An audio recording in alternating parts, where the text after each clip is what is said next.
Commence primary ignition. I'm just not the hero type, clearly. What a piece of junk.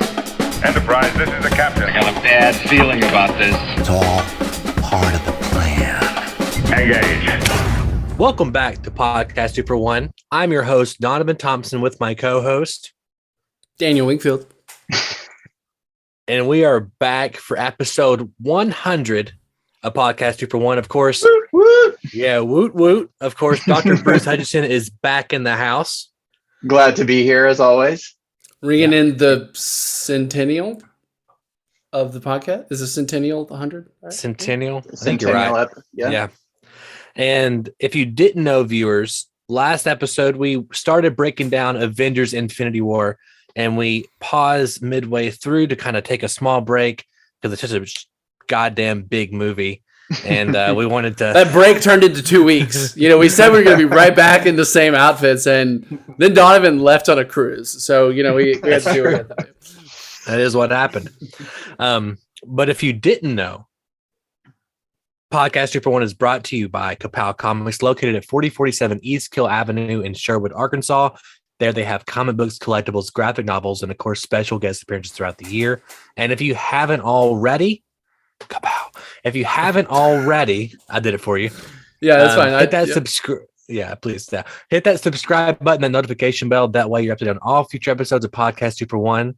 YouTube.com/2for1 Studios, the best place to consume the content. Hit a subscribe button, leave us a like, leave us a comment, and we will of course get back to you, or we won't. Just to see what happens. We don't really know because you don't comment or like or subscribe. So works both ways. Episode 100. It does. It really does. It's a give and take here. Yeah. Avengers Infinity War. We took a 2-week break, so God help us all trying to remember all the plot details of this movie. I remember I still like the movie. Yeah. I remember that as well. There's a lot of things have happened in the Marvel universe since we last convened. It's true. It's true. I've got my mind is elsewhere.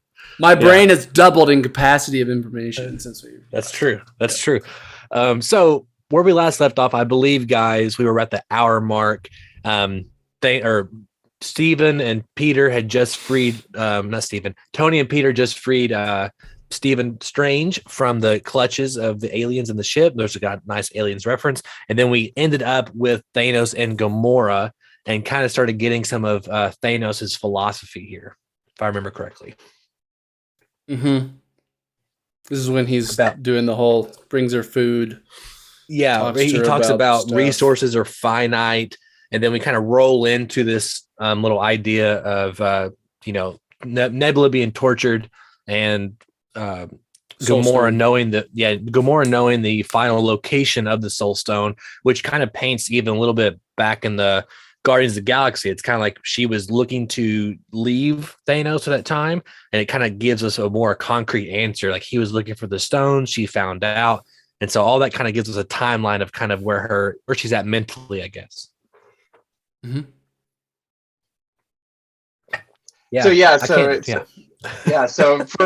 Just to kind of give us a little more what's going on, at least, in my breakdown, I labeled this a sequence 6, and we sort of kind of have 2 plot lines going here. We've got this whole scene with Gamora and Thanos and the Nebula coming in.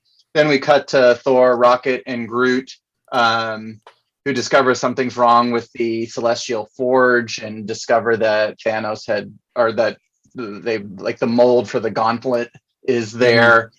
And then we cut back to Nebula, who manages to free herself. And then she calls Mantis and tells them to meet her on Titan. And so that's kind of setting up, obviously, what's going to be happening a little later on, once everybody sort of convenes on Titan for one of the 2 big battles at the end of the movie.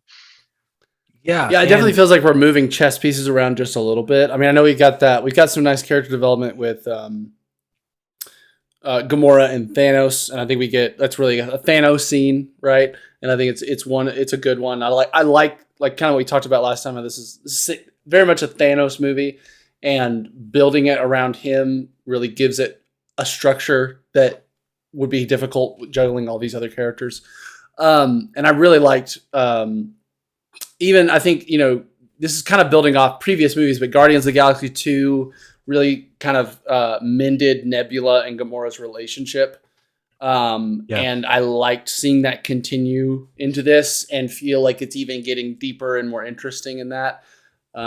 So yeah, but I do feel like we're a little bit, we've kind of, that first 45 minutes to an hour of the movie was like getting everyone onto the paths that will eventually culminate in the finale. And like, now we've gotten on that path and we're just kind of doing some things on the way to whatever's going to happen next. It feels like a little bit, I guess. Well, that, and also this is a moment to kind of, we had that flashback not too long before this with Thanos and Gamora. And what's interesting, and it gives another chance to kind of revisit that kind of scene where he talks to someone he potentially cares about and kind of talks to the audience about his philosophy. And I think it is interesting. Every time there's like a longer dialogue scene, it's always with Thanos. Like the humans really don't talk very long. They have like very succinct dialogue. Like they're really speeches. No speeches, but he gets to like have like these longer, in-depth, kind of poetic, almost, soliloquies sometimes. Resources finite, this finite, which even gets further with Doctor Strange later. But right here again, I think I mentioned this last time, but I want to mention it again. This whole section here is interesting because Thor gets on Nebuchadnezzar and talks to Eitri. And we learned that right there that Thanos kills everybody but Eitri, which is kind of negates his half. And he told him that he would spare them if he made them the gauntlet. So he would, just straight up lies and betrays. Yeah, that, and then and literally the scene before then, or the scene right before then, he's talking to Gamora about resources being finite and balance and fairness. Right. So I think it's a great, it's like I'm not sure I ever noticed watching it beforehand or at least cared too much, but it's like back to back. So it's really like just showing how much of a psychopath he is, and I think it's really well done. But I know that leads us into, you're right, Daniel, some of these chess pieces getting moved around here. We're fixing to head towards Vormir, right? So we know that they're going for the Soul Stone. We know that Gamora is going to Titan, and Team Thor, well, I guess we kind of skipped around here. Sorry. Yeah, there's a lot happening. Things start moving pretty quickly. I have a question for you though, Donovan. At the beginning of our first episode, I sort of I was critical of Thor's plot line of getting what is the name of the hammer that he's getting here? Stormbreaker. Thank you. Yes, and because he seems to be one of the only characters. I mean, obviously in the first sequence, he has his confrontation with Thanos, but then for the rest of the movie, while everyone else is having big confrontations with either Thanos or the children of Thanos, Thor is off on this sort of side errand, which obviously to some extent is important, although in the end turns out not to be. But I'm curious, like when I said that, you kind of you didn't respond well to my criticism there. So I'm curious what you think about. Obviously, we're not all the way through Thor's plot line, but we're in the thick of it. Like how you feel about it, because it does seem very far removed from the main action, especially compared to almost all the other characters who do get one or more, run-ins with Thanos and his henchmen. Yeah, I mean, first of all, it's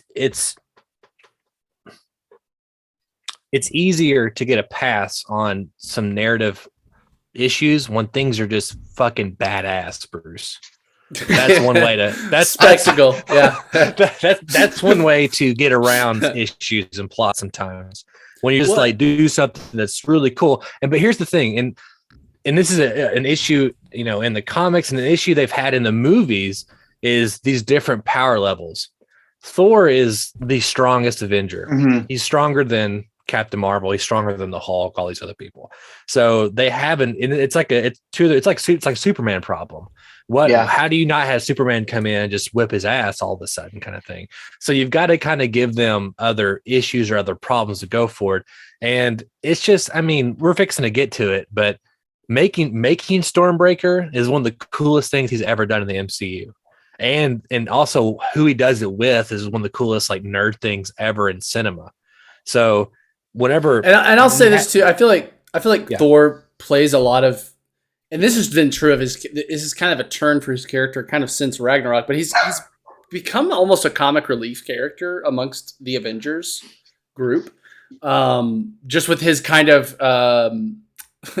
very very frank. Very, I guess his delivery is just very casual with some of these things, and it works really well. And especially too, even like I'm thinking of the scene with him and Rocket when they're on their way to Nidavellir still, and he's talking about, well, everyone in my family's dead now, and he's like, I have nothing left to live for, so I'll just go either die trying or kill him. And Rocket's like, well, I got stuff to live for. I got plenty. I thought their dynamic was just good, and I think to me there's something a little bit nice about jumping out from the direct conflict of fighting Thanos or. I guess up to this point we've had fighting Thanos or his henchmen has been kind of the battles, the action, and I kind of like getting to bounce out and see something that's, I guess we're building to something over here a little bit more. Where I guess when we're with Cap, when we're with Thor, when we're with all these people, they're kind of just constantly reacting a bit to Thanos. I guess we're about to get to the point where they finally start being a bit proactive for a minute, and then it doesn't work. But like up to this point, they're just reacting, they're reacting, and then we've got Thor over here like, okay, well I've got a plan. I'm gonna go prepare something for later. And to me, I think the balance of that just works enough for me that it doesn't. I don't ever feel like Thor is just like dicking around while the other guys are like, trying to do something. Well, you're 100% right. There's a few other things here too, Bruce. One of them is the movie opens up with the confrontation with him and Thanos. Yes, and yes. we don't have that with we don't have that with Iron Man yet, which is it's the biggest confrontation with Iron Man. Obviously, we don't have that with any of these other characters, so they get away with it with that. And also, I mean, basically, Thor is almost a Deus Ex Machina. Like he's kind of like this character that just comes in and can just kind of like flip the tide, right? But it works in this movie because he's a Deus Ex Machina that fails. So that's why it works. Yeah, but I do want to get to that when we get to near the end of the movie. And by the way, I do agree with you in terms of Thor's powers. I think that if they had put him more in the center of the action, it would have been very problematic to figure out how to not have the Avengers win, especially if he was on Titan and with everyone else trying to pull the gauntlet off. It would be too easy. So I certainly agree with you. And I think Thor is a challenge for the movie. I think there's some cool stuff about his plot line, but I want to suspend it because when we get to sort of his failure at the end, I think it's also a little problematic. And so for me, overall, Thor's plot line is like the one plot line that just feels like it could have been done a little better. So we'll get back to it, but yeah. No, Daniel, not fair. I think Bruce. I mean, it's fair. You've never been more wrong in your life, but it's fair to be wrong. Is what. We'll get there. We'll get there, Okay. And then you give me you'll give me your argument for why I'm wrong. Well, that was at the end. I may not be able to back that up. We'll see. Yeah. No, I mean this leads right into one of the big like fun moments of the movie, right? Is when Team Guardians meets Team Iron Man. And what a amazing, who's your leader or whatever. Who do you serve? Jesus? Yeah. Who do you serve? You say Jesus? It's brilliant. And just are you from Earth? No, I'm from Missouri. I mean, it's that stuff is great. Yeah. It's kind of wild how fun and how good it is, and the performances are great. And it's cool seeing these. That's the first time really the Guardians have met. I mean, they literally meet Strange, Spider-Man, and Iron Man in one scene. It's like a lot. It's a lot to process as a fan, So it's just really, really fun. It is. Yeah, and to Daniel's point earlier, like things are really starting to move here. Like this sequence cuts between 3 plot lines now, which is I think the first time that's happened. For the most part, we're generally cutting between 2 plot lines in any particular sequence, but we've got We've got Titan, and then we've got Thor, the Celestial Forge, and then of course we're at Vormir with Thanos and Gamora in the second half of the sequence. So yeah, I mean a lot is happening, and obviously things are starting to speed up. Yeah, I mean it's literally like I have here every minute and a half, 2 minutes, we're switching scenes here. Like 120, 122, 122, 124, 131. Yeah, I mean, a lot's happening here where, there's obviously great humor. Like, we'll have to restart the forge. Even if I die, yeah, that's what death means, like Yeah. stuff like that. We have what's really important to the plot and really just the next movie in general is Strange doing his 14 million chances thing, which is huge. Right. And it kind of implies it's well, there's debate, I guess, in the second movie about what he means when he says one. I think it's pretty clear he means this is the one chance or the one reality. I thought it meant he was like, I gotta go to the bathroom. I gotta go to number one. Number one. Pause. I'm holding back all this water, and now I have to pee. Yeah, that's what I thought he was. That's it. That's what it is.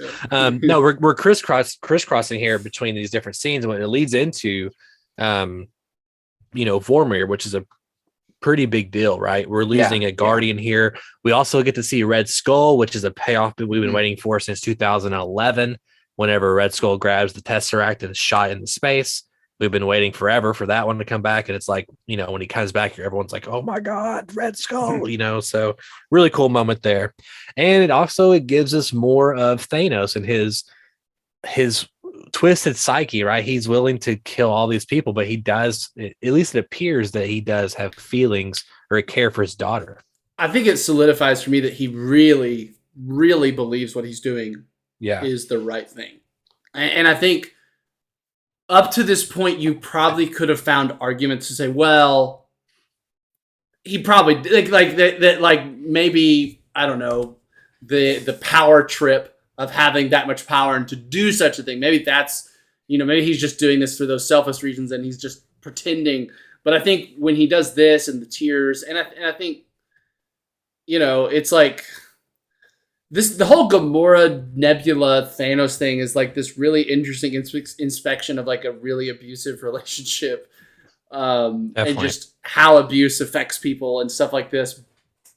But and even to that credit, I think it works in that vein that like he really does have a very twisted sense of love for this person, and it hurts him to have to kill her for what he believes is like his calling, his purpose in life.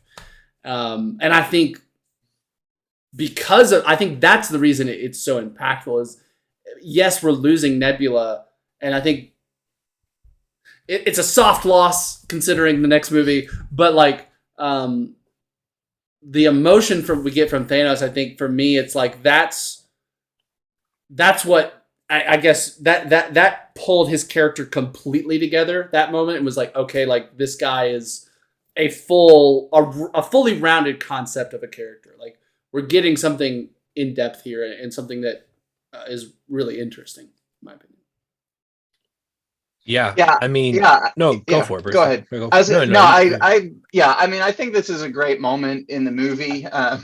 You're going to hate me because I'm also going to throw out a little criticism here, but okay.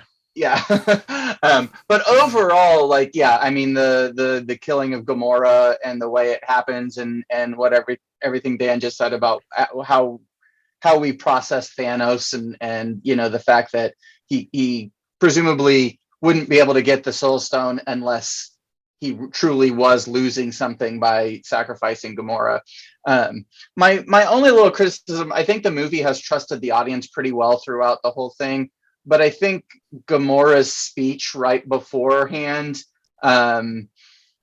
does sort of where she says like, you've lost, when Red Skull sort of explains how it works. It's like, oh, you've lost. Do you want to know why? And then she explains how, he doesn't love anybody and that's why he's lost. And I think the audience is smart enough to pick up on what's going on in that scene without that speech being quite so on the nose. And I wish that they had just dialed it back a little bit, because I think most people understood what was happening in that moment.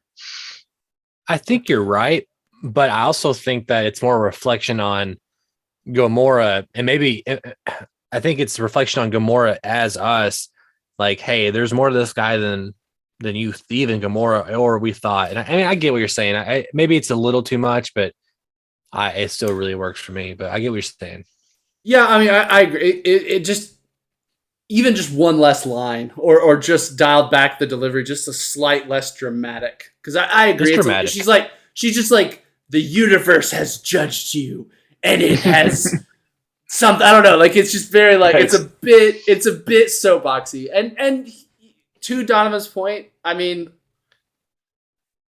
yeah, there's a lot going on, and I do think I can give the benefit of the doubt to, again, we're depicting a really complex abusive relationship in a comic book movie, and that's tough. That's tough. That's tough to do well in a non-comic book movie. In movies that are about problematic relationships. Right, and the main reason I'm critical of it is because that speech in particular feels more aimed at the audience than it does Gamora aiming it at Thanos. You know what I mean?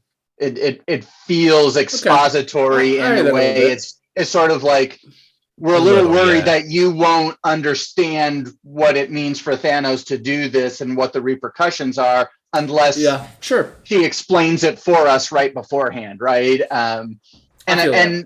If there is an explanation needed, again, I just think it could have been a little more subtle and trusted the audience to go, oh my God, in him getting the stone, it means that he really did love her. And oh my gosh, this is also twisted and difficult to figure out.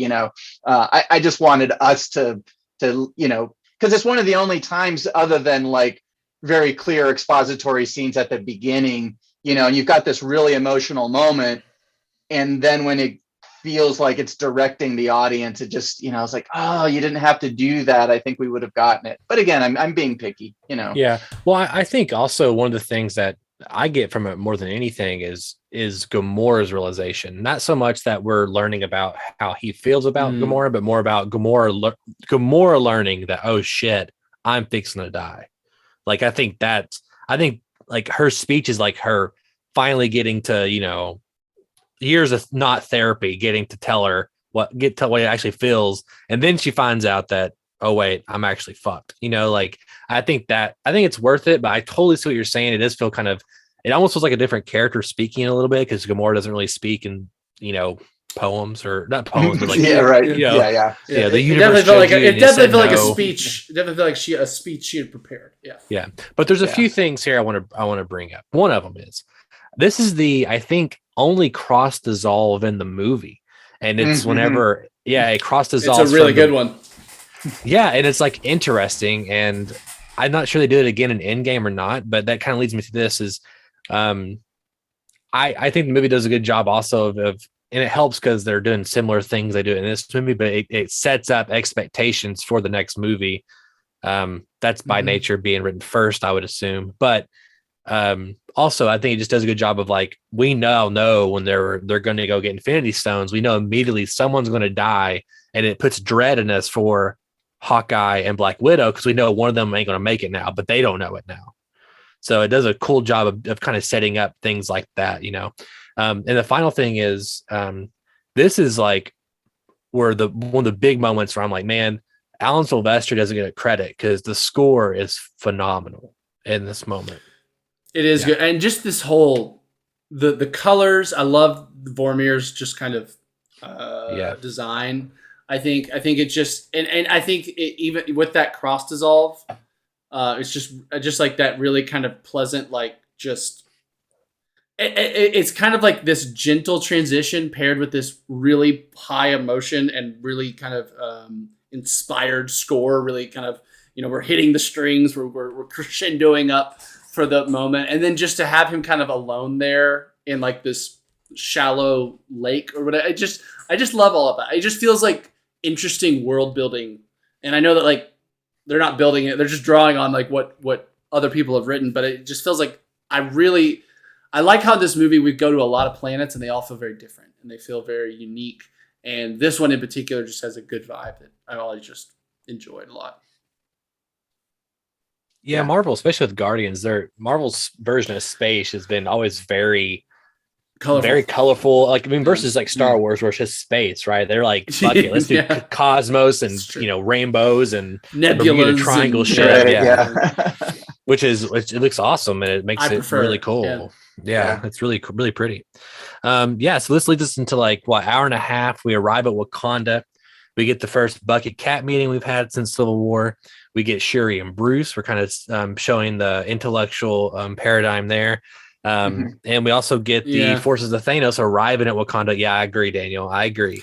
It's just the one line. It's just like I don't like it either. Why didn't you do this? And you're just like, I mean, I guess if you're trying to come off as like an annoying 16-year-old, you did a good job. You know what I mean? Yeah, I agree. But it just feels a little bit like a really cheap way to try and like compare the intelligence of I don't know. It's that one that you're just like you didn't say it like well Bruce's comeback needed to be we would have thought of it if you had shared that technology you've got with That's true. That's exactly right. Yeah, we might have if you hadn't been closed up in your country for forever until last week. Yeah, you're right. No, that's a great comeback, Bruce. And also we get a brilliant line, get this man a shield, right? So like there's so many good shit in this movie. It's just they get him a very disappointing shield. I mean, those shields like cover here to here. I mean, that's cool though. It's cool, but it's not a shield. It's more like daggers that are wide. Yeah, it's more offensive. And that it's more offensive. Might block something if you were just moving like this all the time. I don't know. It don't matter. He's got a beard and he looks badass.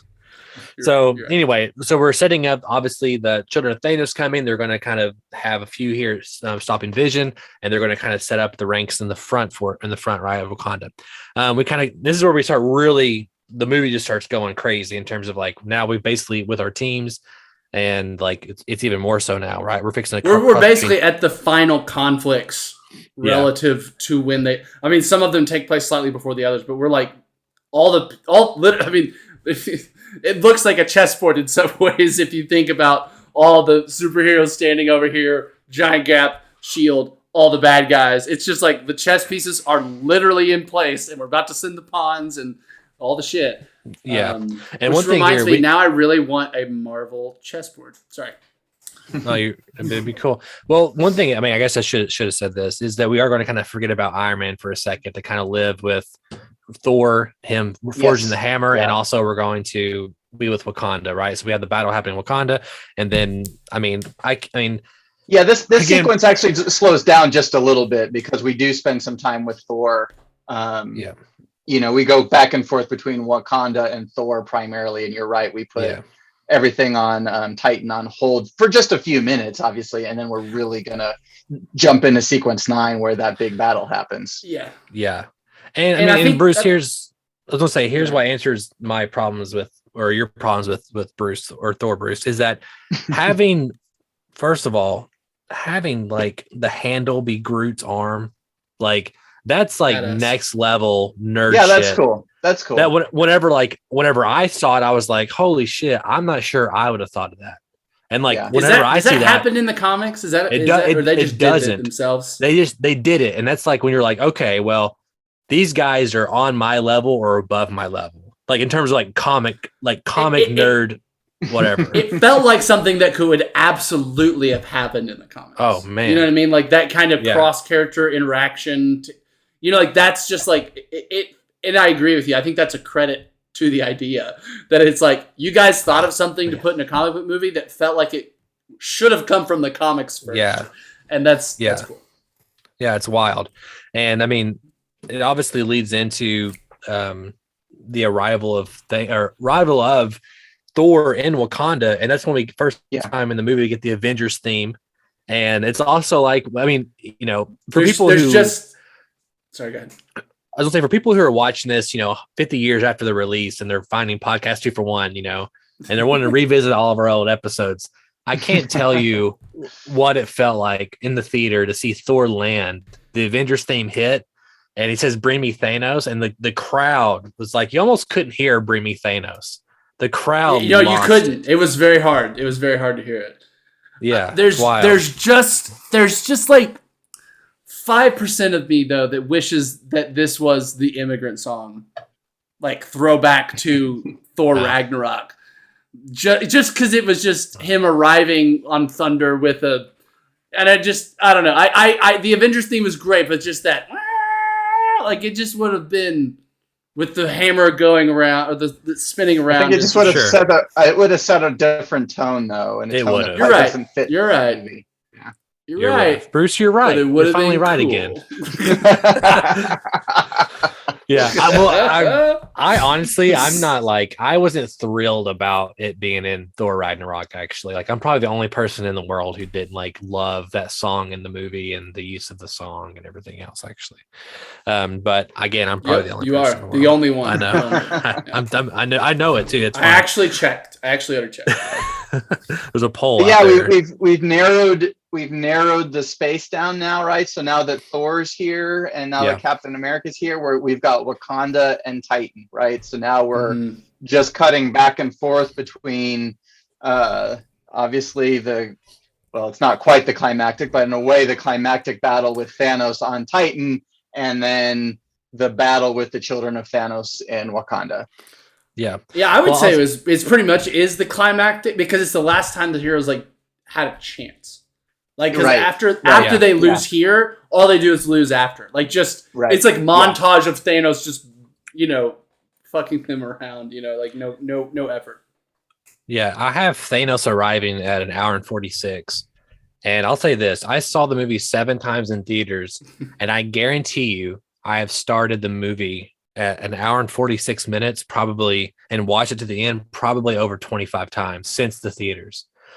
Because like the scene that happens with Thanos and Doctor Strange and like their final, like their Dragon Ball Z fight, when that to me is like, again, it's like next level. These guys, I literally consider and go, okay, look, I couldn't have done better. Like I couldn't have thought of something cooler or better. Like you did it. And to me, that's just, it's next level.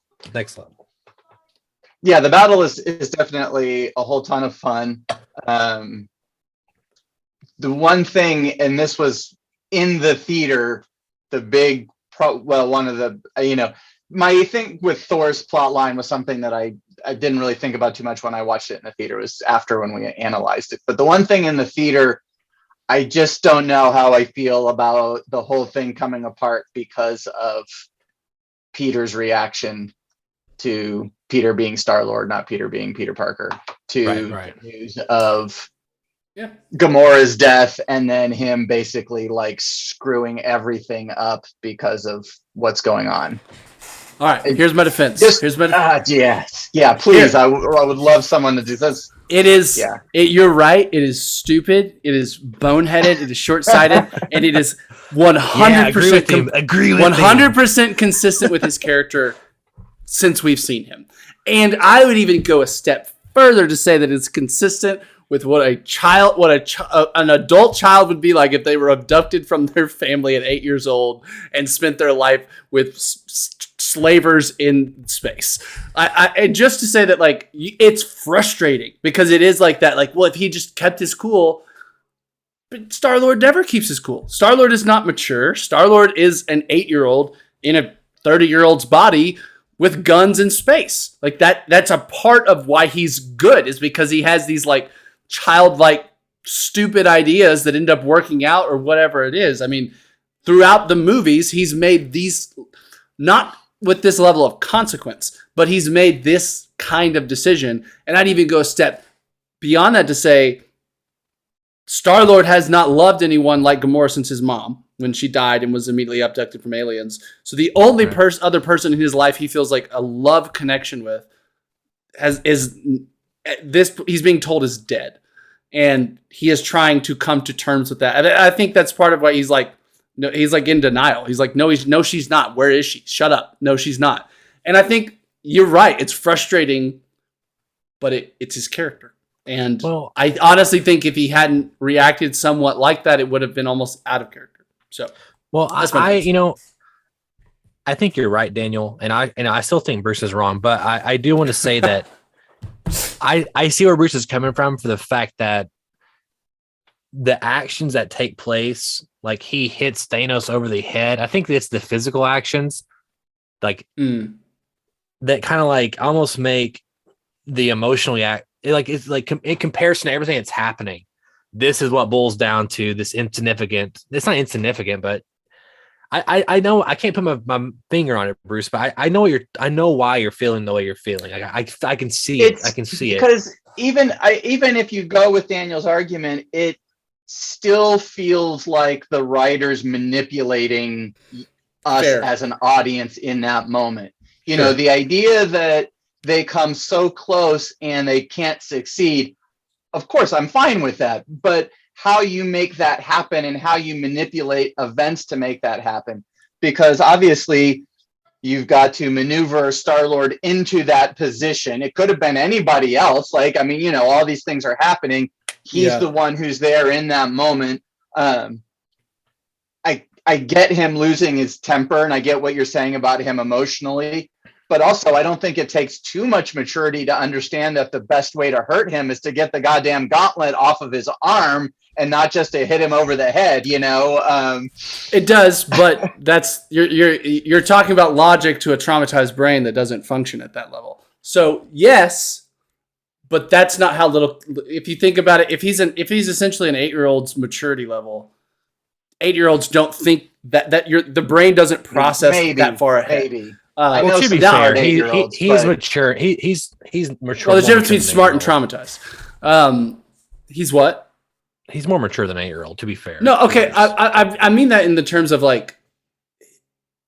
I know what you mean. Now I'm getting super literal here, guys. I'm like talking about like actual science and trying to apply it to a Marvel movie. But like, if you talk about what happens with major trauma, is the brain stops developing at that point.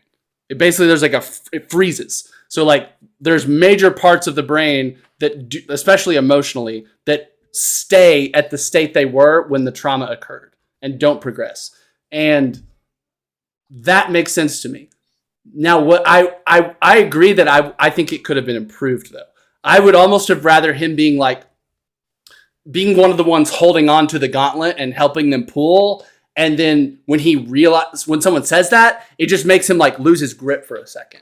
And that's what causes. Or he falls down and starts crying, or I don't know what. But to be fair to Bruce, I mean, like, there's been a few instances in the Guardians movies where he has been met with equal amount of trauma, and he successfully got what he needed to do done. I mean, look at Guardians 2. He literally finds out that his dad's a planet killer, and it killed his mom. And just starts killing him. Yeah, he reacts violently, exactly like he does in this. No, he just starts shooting him. He says, "You shouldn't have killed." Right? He does that, but after that, he literally he's like Captain America. He's like, "Yeah, we got to take him out. We got to do this." He's like communicating to everybody very intelligently. Okay, but that's the difference between an initial reaction of finding out information and having some time to process it, which would be consistent with my theory. Maybe, but it's I still agree with you. It's not fun. It's not great. I agree. It's not. It could have been done better. But I can find a way to justify it. Yeah, and even to go with what Donovan was saying, the fact that what the problem is that he's hitting him, and then that causes Mantis to lose her hypnosis on him or her calming on him. You know, and that's why moments like this are frustrating, because as Donovan said, there's so many great things that are super clever, and it's like, oh man, just take another hour or two, you know, and you could have. Even if you wanted it to be linked to his trauma, you could have found a slightly better way to do it where it just didn't feel, again, it almost feels convenient, and it almost feels like. I agree. To be fair, I don't know. I agree. I mean, I've been holding this in my back pocket. To be fair, Doctor Strange allows this plan to go because he knows Peter's going to act this way. He knows that this is the reaction Peter's going to get because Mantis is holding a Thanos on top of his head, and he does. That's what happens. I wouldn't go so detailed though.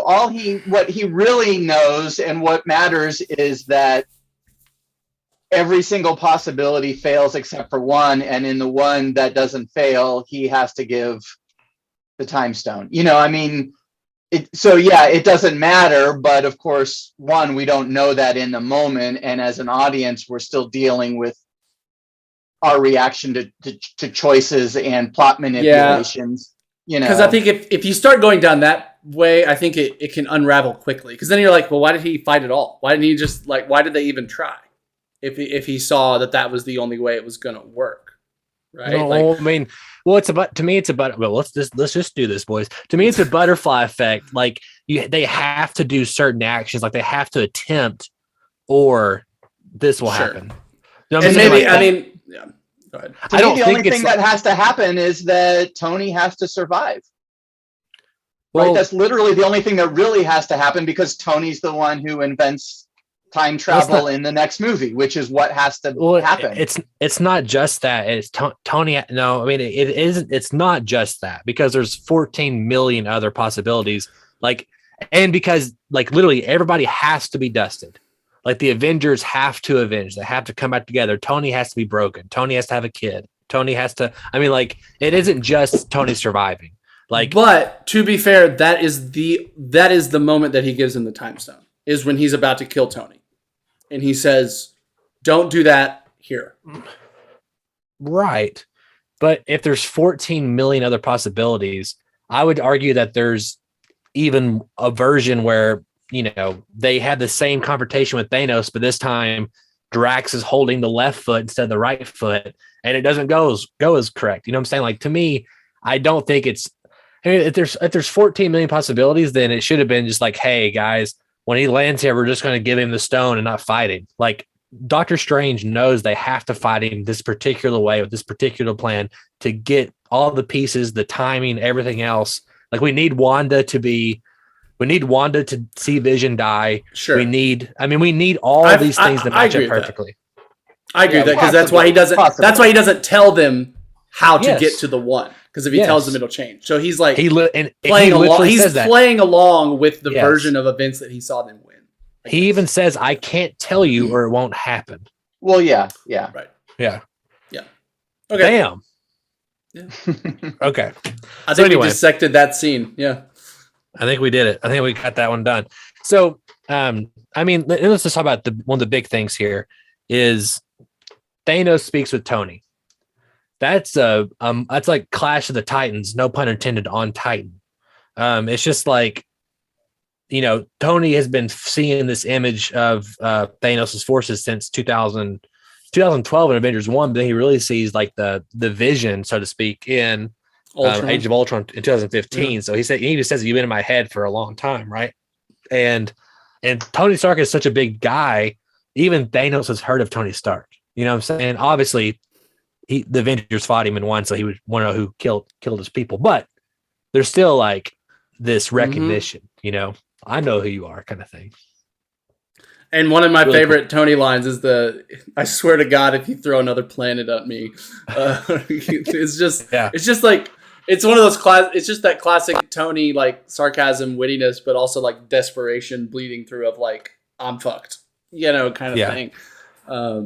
And talk about a build up in terms of just shot design, music, when Thanos was walking towards him and then he's the moon throwing, but also just him using his the armor going up his arm, him stopping Thanos. That's just fucking amazing. It was really good choreography. Yeah. Yeah. Or just VFX choreography. I don't know. Yeah.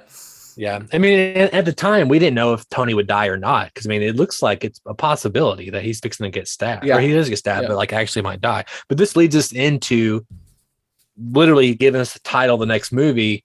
He gives him the time stone, right? He's like, "Why'd you do that? We're in the end game now." Yeah. Before we get to the end game, though, I do want us to at least briefly track what's happening on Wakanda. You're right. You're right. Which we go to Titan, but then we go back to Wakanda and Vision, and now that I guess I'm trying to remember exactly what happens. I guess the children of Thanos actually manage to get to Vision, right? Yeah. And there's a slight, it's the guy that they said that was dead. Yeah, I like that they did that too. Like, cause like that's the guy they injured in the train station fight. And then when they initially show up to Wakanda and they go down and talk, they're like, "Where's your friend?" And they're like, "You'll pay for his death." And then that's the guy that sneaks in the back. I was like, that's not, that's kind of clever. It's super missable and actually really not important at all, but I like that.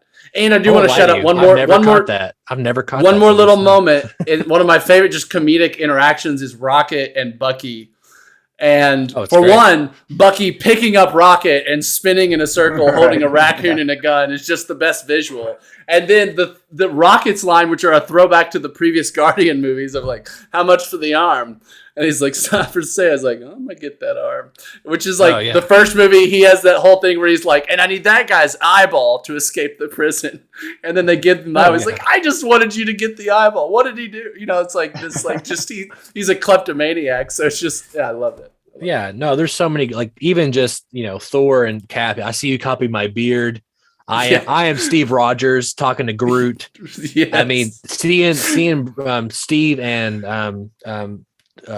T'Challa run out and like they're both super strength and they're running ahead. Oh god, yeah, you know what I mean? so like cool. That kind of stuff is just next level. But to answer your question, Bruce, like basically they're tearing themselves in half getting through the force field and they're fixing to work through the back, so they open the front gate to start. That way they kind of make them, force them to the funnel in. Right. Yeah.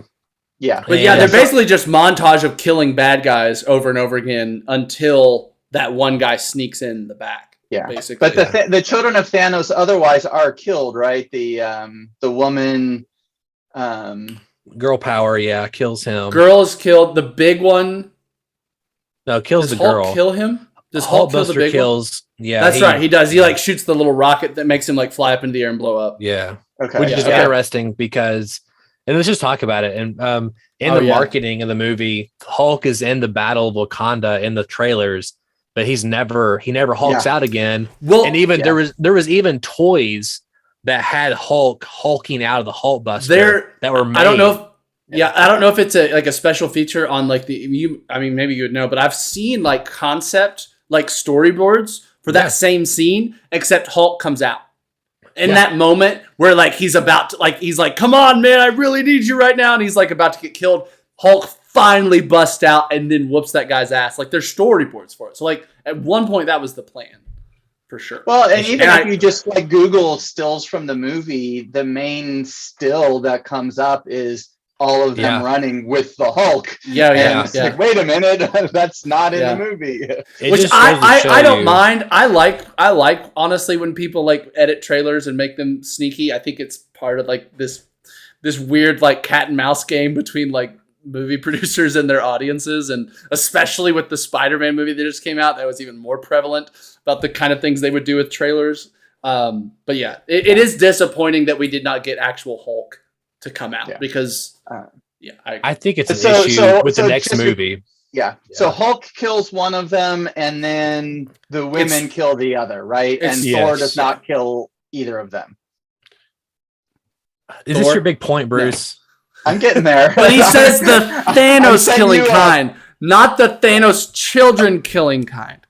That's true, Daniel. Okay. I mean, like, but there is shots of Thor basically taking out the giant armada of spaceships. Yes. These guys are low level. Like, these guys are low level. I mean, if fucking Black Widow can kill them, then Thor don't need to worry about them, Bruce. No, you'll see where I'm getting in just a second. So, now we're cutting to the end, right? And real quick, there's a callback there when Scarlet Witch obviously goes to the front, so Vision and Cap and Vision meet back up, and he says, "We don't trade lives, Captain." Great callback there. And then we go back to Thanos spares Tony, right, and he gets the time stone. Yeah, and whoops away. Yeah. And warps away. Did you say whoops away or warps away? Yeah, I did. I said whoops. I said whoops. Deal with it. Yeah. So I mean, and then in that, obviously we're not with them until the rest of the movie until everyone gets dusted. But now Thanos is back in, and he just shows up. He's just a wrecking ball. He's got everything, And of course, that's the whole Vision and Wanda confrontation of you got to kill me. It's our only chance. I only feel you, which is a callback to the earlier scene. And I mean, I think it's a great emotional moment. The music, everything else. It is. I mean, also, let's just talk about fucking Thanos, or like Cap catching Thanos' hands. And Thanos has this look like, you're a little something extra. Yeah, yeah. Like, I'm impressed, even though you're nothing. And I'll wipe, Yeah, Infinity but Stone there's you definitely like this recognition in his face, like, you might be a problem, or you're kind of something, and it's amazing. I like it. Yeah. And of course, we get to the moment where Wanda destroys the Mind Stone in Vision's head, and then, unluckily for Vision, time is not a factor at all for Thanos, and he rewinds it. Which is, again, this is my point in the last pod, where the stones they're given to us in an order in which, they serve like a cool moment narratively. Right, and also it has to be the last one he gets, because Strange he's the most powerful character, and also it's the most powerful stone, arguably. Yep. Okay. So yes, Thanos arrives, right?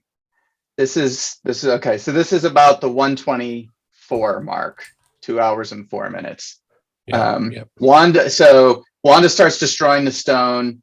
She destroys the stone and kills Vision about 128.5. So about 4.5 to 5 minutes later, right? During this time, who is fighting Thanos? Cap is anyone else? I mean, everybody is. So he goes through the whole everybody but Thor. Yes, Bruce. Yes.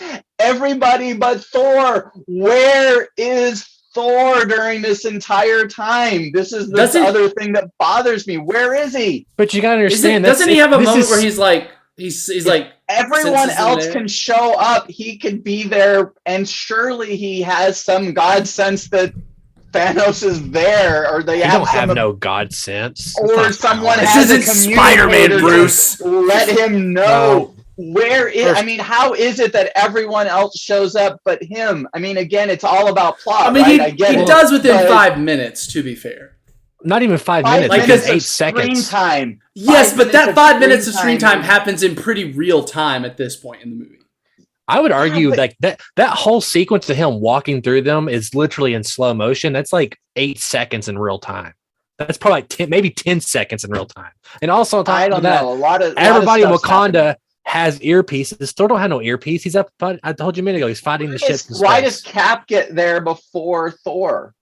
Because he's right next to it. Because he's with Vision, and they granted, Thanos is the going wind for blows. He's going for Vision. He's next to Vision, and also all the wind blows is, hey, someone's coming in, and also Hulk is right next to him geographically because he just fought the big guy. Like, they're all next to each other. I get what you're saying, but that's nitpicky. You're picking that shit out of pepper, Bruce.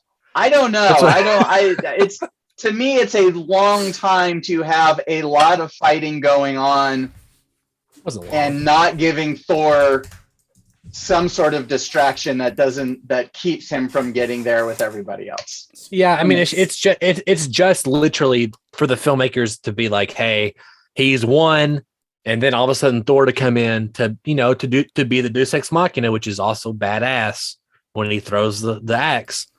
And I mean, it's obviously it's there to, for entertainment value, not for logical value.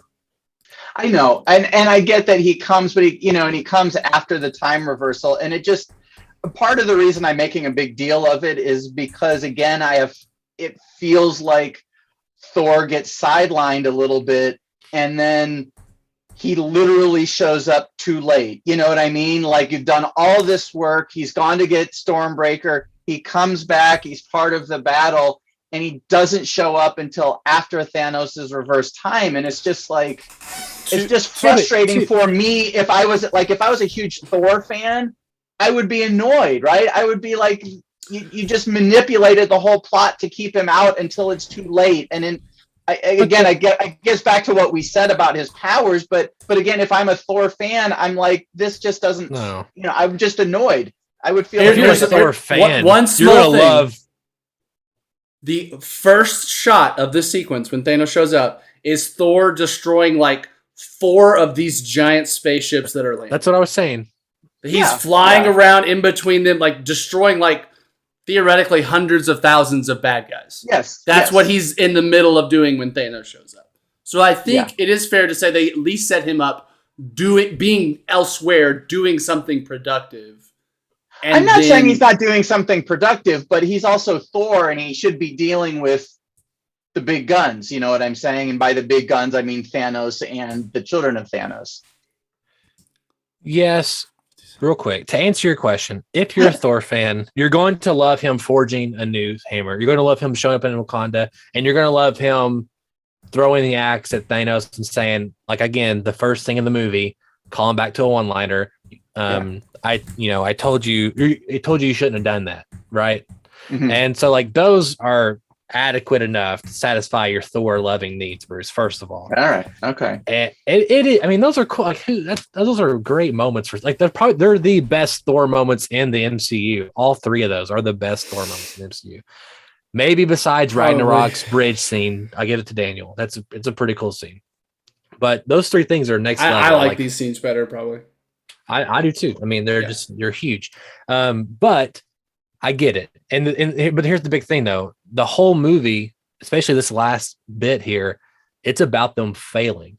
Like, I mean, it's because they're not together. You know, if it's fine. I mean, it's fine. It works for me. I was even just kind of re-scrolling it. I feel like they do a lot of intercutting even still. Like, they stretch the time a bit here because it's intercutting between Wanda and Vision and their moment, and then it cuts to Thanos beating up the other Avengers that are nearby.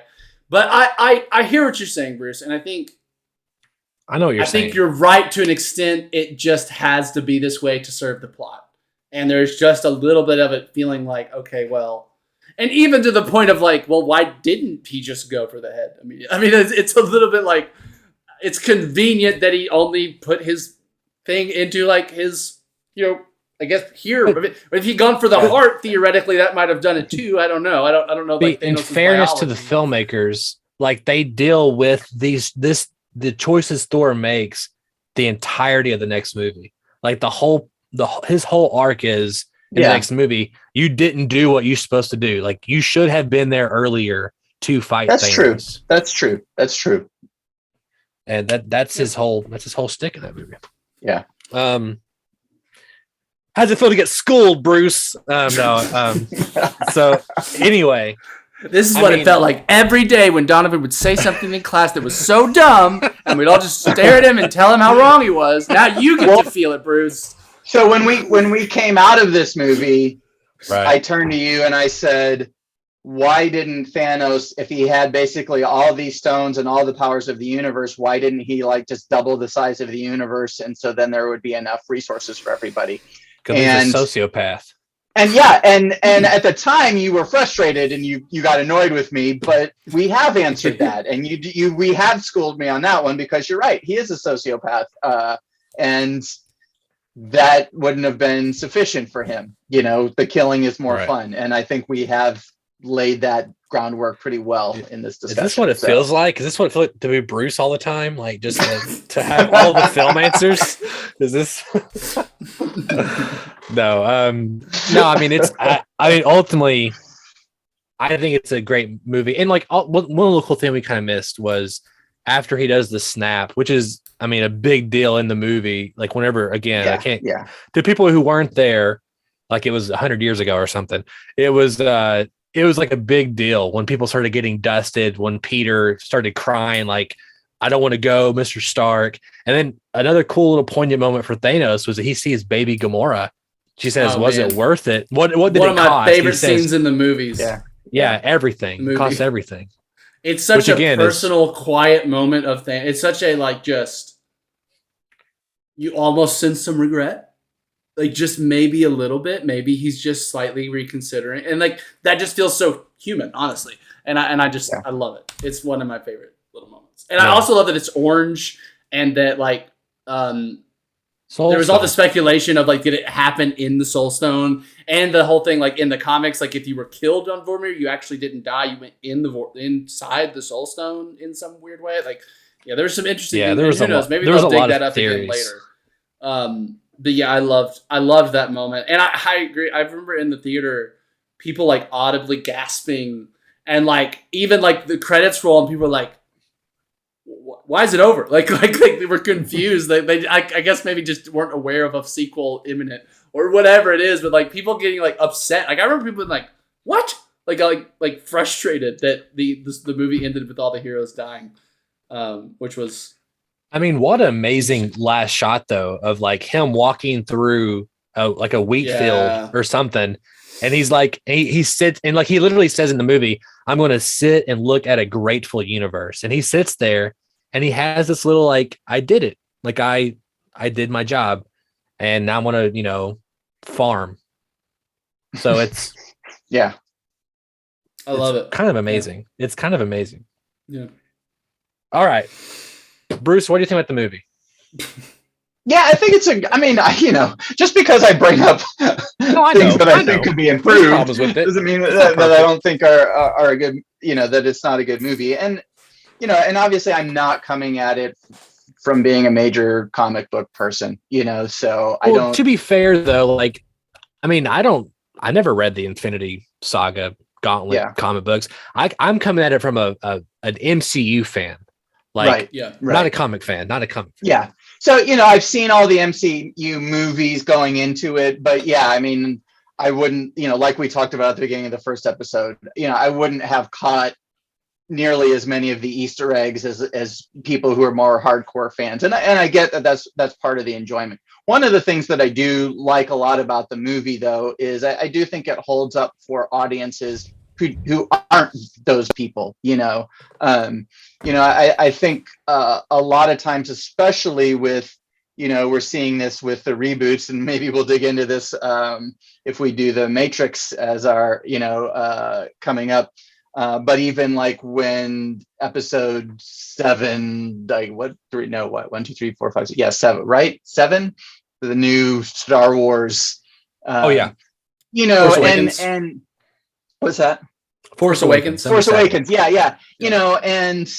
And like I remember my wife complaining about Force Awakens because the movie would basically grind to a halt to introduce each new character, I mean, absolutely. New character meaning old character, like, here's the reveal of Princess Leia, and here's the reveal of this character, to the point where it was so much fan service, it was probably getting in the way of the enjoyment of the movie for people who weren't huge fans. But I don't think that criticism holds up here. I think even if you weren't a huge fan, agreed. Obviously there's things you need to know to, kind of generally follow the plot. But otherwise, I don't think any of that stuff, like, really, if you weren't a huge fan, you could still really get invested in the movie and what was happening. You wouldn't have the same emotional response, with Gamora dying if you weren't, really into that kind of stuff.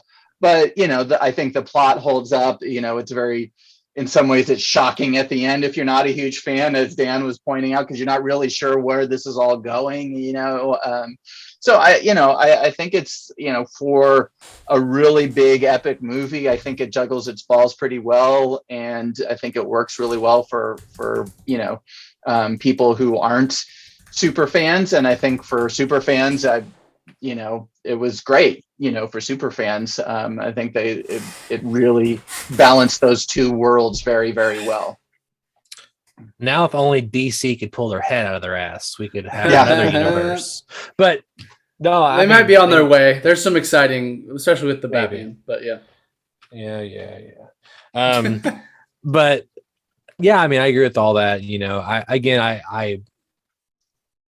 It's not a complex question, not a complex answer, but I do always find it fascinating when I think about it. When I, in my quiet time, like this is it feels like a weird movie because it's like the 21st, 22nd movie in a television show, but it played in theaters.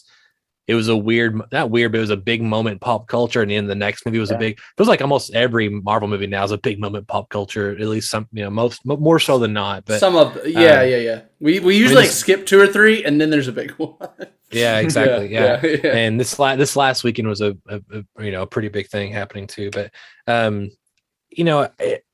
it's interesting. It's just an interesting thing. And it's one of those things that, when you see Nick Fury show up in the post-credit scene of Iron Man 1, you're like, oh, what are they doing the event? Like I was, I don't know, 15. The big moment 16? was Tony Stark showing up at the end of Hulk. Yeah, that was the one because we'd already seen Tony as Iron, and that was the like, why is Tony Stark talking to General Ross at the end of Hulk? Like that was huge. I mean, I remember sitting. Well, I mean, just to talk about, I was sitting there in the theater, and he said, "I'm here to talk about the Avengers Initiative now," and I literally was like, "What? Like, they're what?" I was like, my mind melted in that moment, and I mean, like, I don't 15, 16 years old, and they weren't owned by Disney at that point. I don't think. They weren't, no. And Paramount was distributing them, and they didn't have Spider-Man, they had nothing stuff.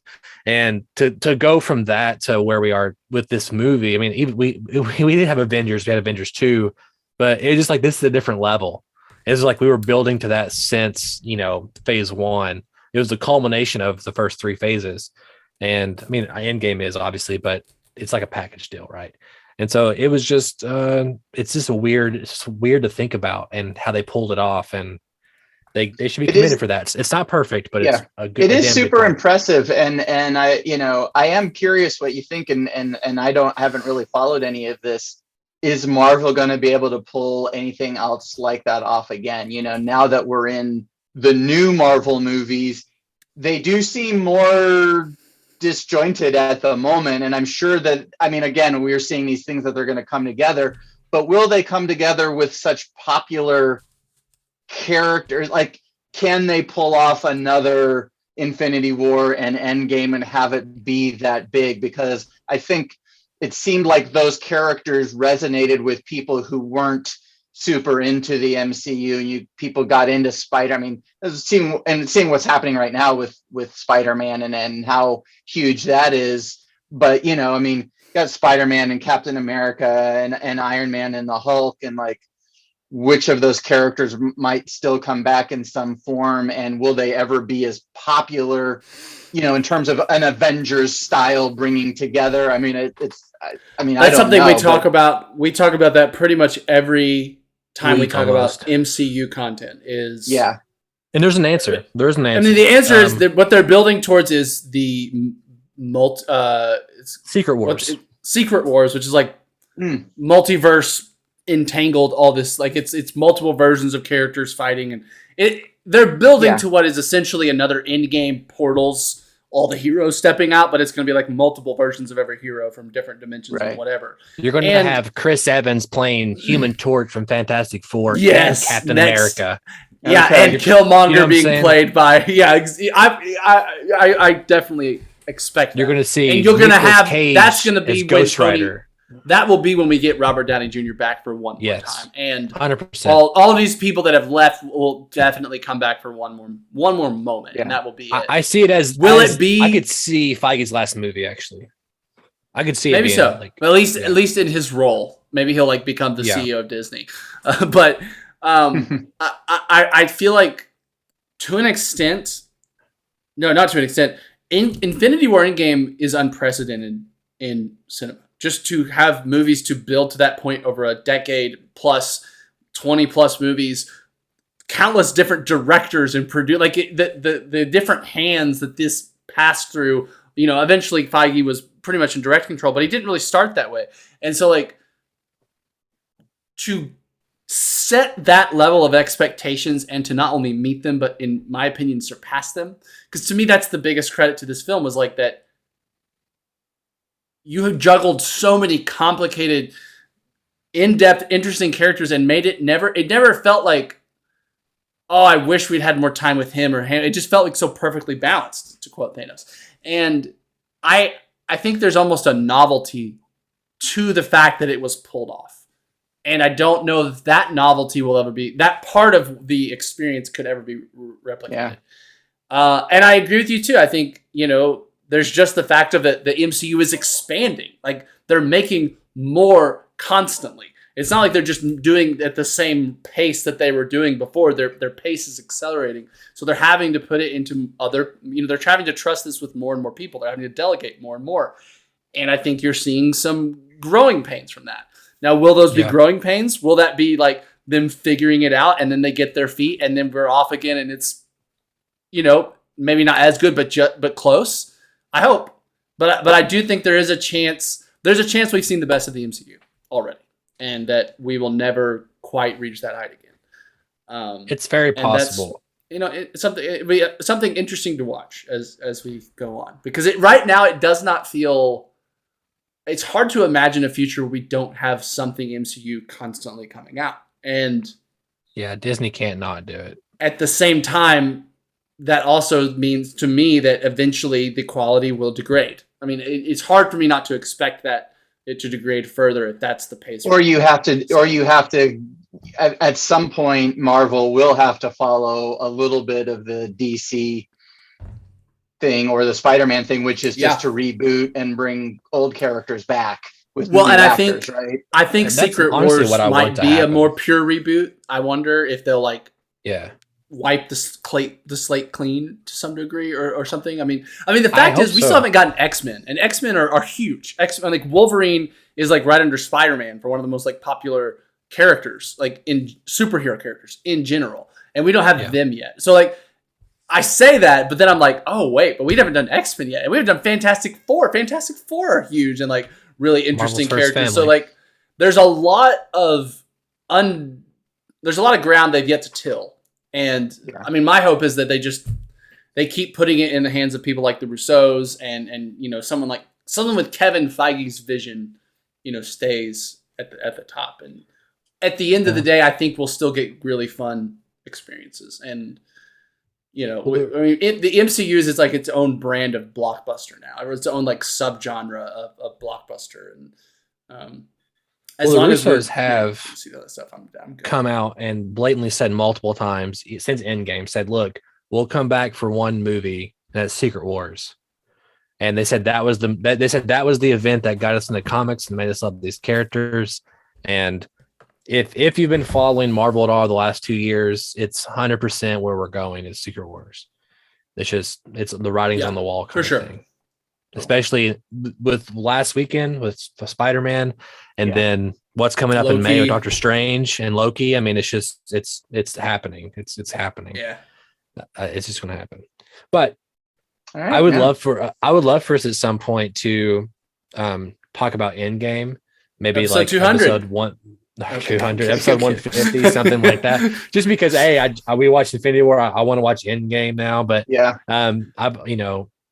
actually started rewatching it. I just haven't finished. Oh, really? Yeah. I think it's got more. We could probably destroy that one a little more. Yeah, definitely. Yeah. But as a movie, still, as a movie for sure. I think it's just real quick. You could probably take out the time travel segment, just take it out, and it's have them like leave and appear, and then it would be fine. Probably, like it would probably be fine.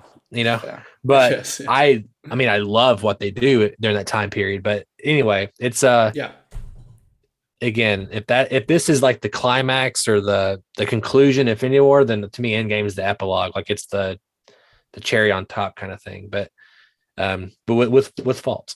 Alrighty, guys, I'm glad we did it. I'm looking forward to the Matrix Resurrections. I know we got that on the docket at some point pretty soon.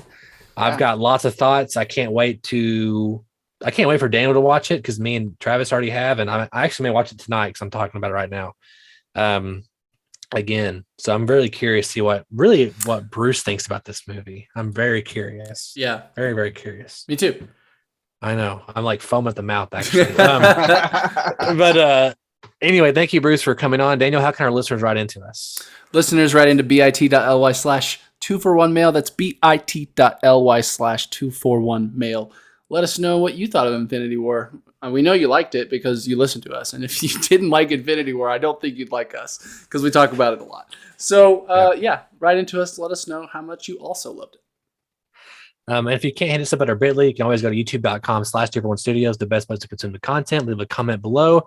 Again, hit that subscribe button, that like notification bell thingy. That way you up to date on all future episodes of Podcast 241. And of course, if you want more Bruce Hutchinson and more movie breakdowns like this, you can always check him out at thehutchfiles.com. There will be a link in the comments or in the description below. Yeah, and Bruce, I will be posting the breakdown of Infinity Wars as soon as you guys put this episode up. I'll put that breakdown up, and I'll also have links to both episodes for this. So sweet. That's awesome. Yeah. Does can I ask? I mean, again, I don't think this is a big deal, but do you tell the students that you come on the show and like, hey, if you want to see this movie, go check out the podcast? I'm just curious. And if you don't, that's fine too. But I try to. I haven't thought about it recently, but when I remember, I do try to point them to both the website and the podcast. Yes, we just need to start doing like Breathless and right. I'm not asking for subscribers. I'm asking for like do money. Do you money? Like do you ask your students to come pay us money? Well, I mean, like, that's really what we need. Yeah. I guess my real question here is, does your students know that you break down movies like Infinity War? You know what I'm saying? Like, I know you break down, whatever, but because I mean, I don't know whether they do or not, but depending on what class I'm teaching, I'm not just getting into, super obscure stuff, right. Like in my feature screenwriting class, we talk about slightly more mainstream movies. It just depends on, whether I'm really getting into more classical Hollywood arc plots or whether we're discussing mini plots or whether we're really going off into art cinema, so. Yeah. I mean, I feel like we're like on the cusp of like all these like people that grew up watching MCU movies going to grad school, getting like their doctorates, and like we're about to have like a wave of like MCU essays like filled with like the movie journals. You know what I mean? Of like, let's zoom out and talk about how the MCU is changing cinema, changing audience. Well, certainly the MCU is obviously huge for our students right now, and that's great. And I'm glad they have movies that excite them in the same way that I had movies that excited me. And probably just like for me when I was younger, part of my job as an educator is to introduce them to the realm of movies outside of what they see and what they're used to seeing, at their local multiplex. So, yeah. I've said many times, I feel like the MCU feels like somewhat my generation, but even more, I guess, like my dad's generation's like Star Wars. You know what I mean? Like these are the movies that the kids are watching, and then they go home at night and pretend to be Iron Man for the next week. Yeah, absolutely. You know what I mean? Absolutely. And I think that's it's fun to kind of to realize that, and I guess when are the MCU going to make their prequel movies? You know what I mean? Like when's that going to happen? But it's DC is handling that side for Marvel. But no, I mean, DC makes exclusive prequel films. I've been saying for a while we're in the heroic age of cinema, just because it's just dominating the in terms of like viewership and money and that kind of stuff. We've just been in that for about a good 10, 15, almost 15 years now, which is half our life, Daniel. So we've been in it for a while. Yeah. But anyway. Yeah. Thank you. So congratulations. Congratulations on 100 episodes. Yeah. It's been fast. Yeah. That's a lot. Yeah. That's a lot of episodes. Yeah. Well done. 200, we're coming for you. Yeah. And then eventually 241. We'll retire at 241. Yeah. No. 2,400 or there you go. 2,410. There you go. I like it. All right, guys. And for not the 100th time, because we started a little late, but for episode 100, my name is Donovan Thompson. I'm Daniel Wingfield. And I'm Bruce Hutchinson. And we have spoken.